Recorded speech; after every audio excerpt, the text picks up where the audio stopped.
अस्सलाम वालेकुम जी व्यूअर्स, मैं हूं साजिद अली और आपसे मुखातिब हूं आपके अपने चैनल साजिद वर्ल्ड की तरफ से। आज हमने मैथमेटिक्स का भी तरतीब से आगाज़ कर दिया है जिस तरह से इंग्लिश का किया था। तो आज जो हमारा टॉपिक है वो है रूमन नंबर्स। तो रूमन नंबर क्या है इसके बाबत आपको समझाएंगे और ये क्यों पढ़ते हैं, इसकी भी कोई वजह है वो भी हम आपको क्लियर करवा देते हैं कि रूमन नंबर्स पढ़ने की क्या वजह है।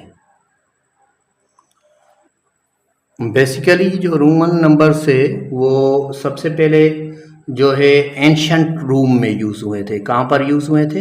एंशंट रूम, यानी जो कदीम रोम था वहाँ पर यूज़ हुए थे।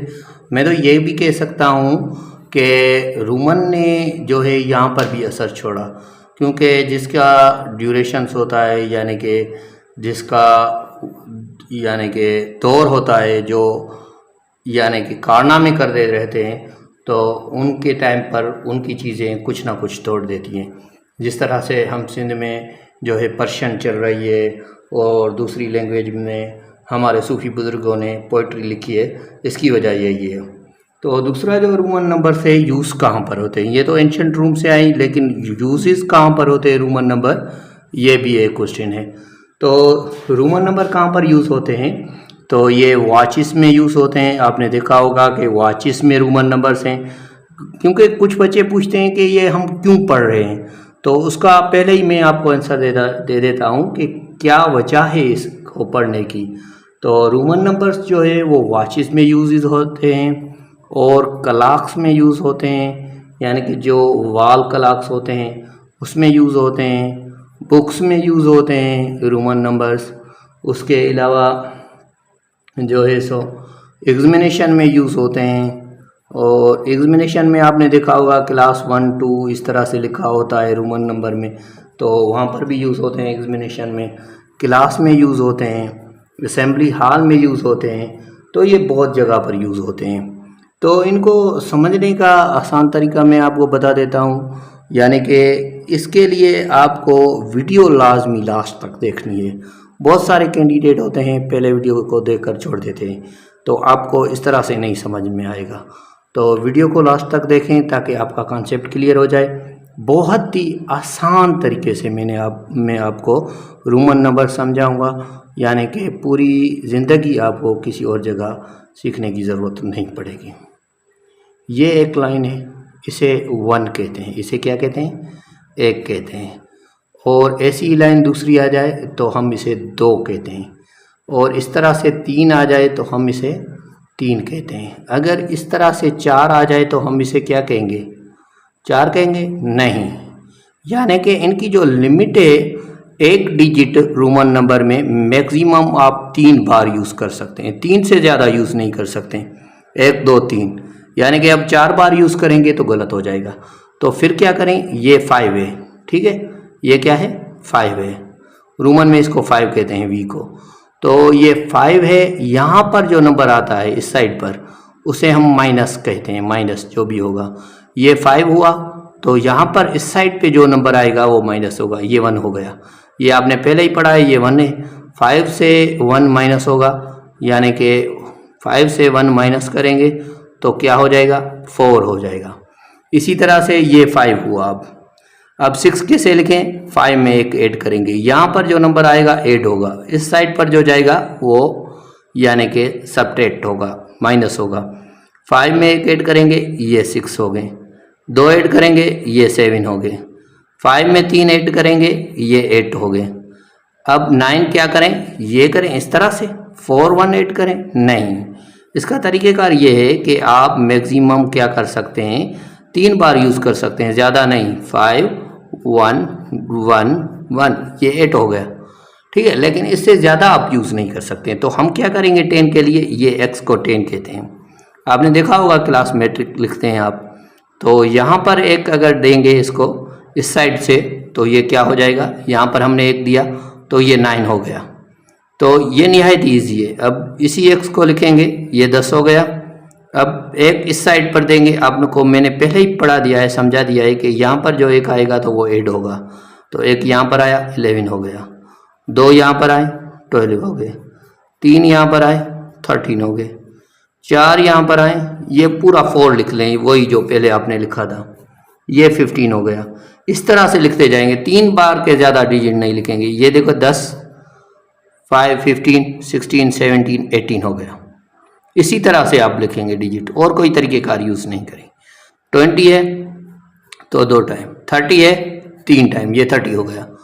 और अगर 50 लिख रहे हैं, ये 50 है, यहाँ से 10 माइनस करेंगे 40 हो जाएगा, ये 60 हो जाएगा।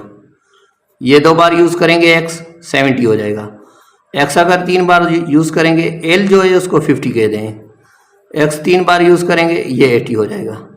ये c फॉर सेंचुरी, सेंचुरी किसको कहते हैं? 100 को। 10 माइनस करेंगे 90 हो जाएगा। तो इसी तरह से लिखते जाएंगे, ये c हो गया, 100 हो गया।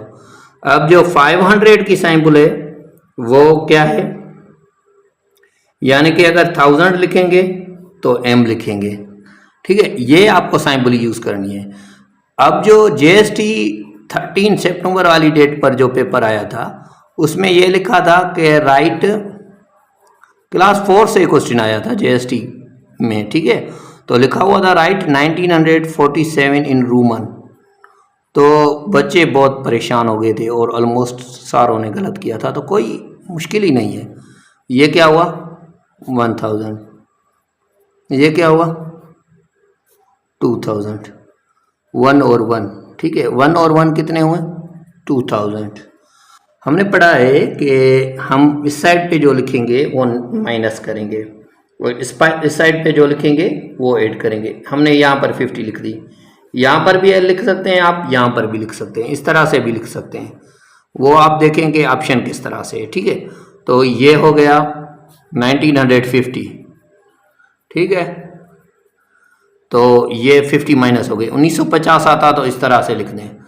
अगर 2000 आता तो फिर हम 2m देते, तो ये 2000 हो जाता। तो अगर इसी तरह से हमसे पूछ रहा है 1947, तो हम किस तरह से लिखेंगे? अब यहाँ पर देखें आप, 1000, 2000, ये आखिरी डिजिट है 1000, ये कितने हुए टोटल? 3000। ये 100 माइनस हो गया, तो ये कितने होंगे? 2900। लेकिन हमसे ये नहीं पूछ रहा 2900, हमसे पूछ रहा है 1947।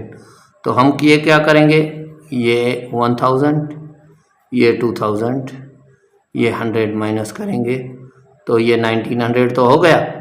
अब क्या कह रहा है? 47। तो हम क्या करेंगे, ये 40 लिखेंगे, 40 हो गया।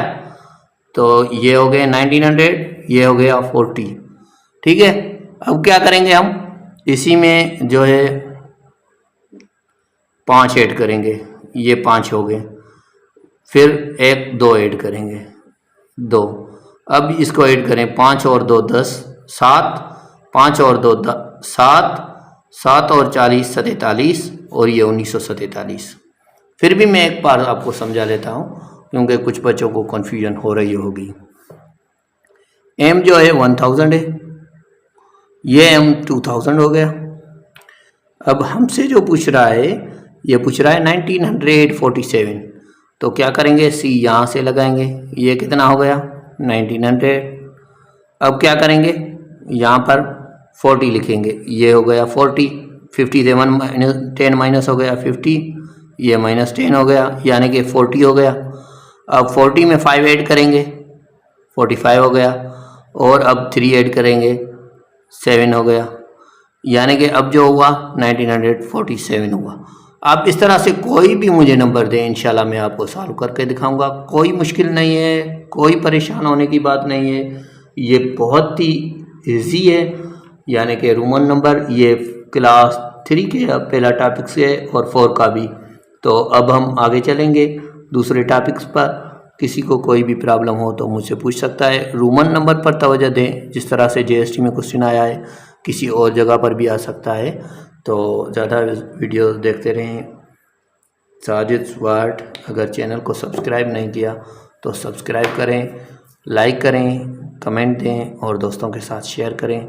जो भी क्वेश्चन हो कमेंट में ज़रूर पूछें। Thank you very much. Allah अज़्ज़ व जल के दर दुआ है कि अल्लाह अज़्ज़ व जल आपको और हम सबको कामयाब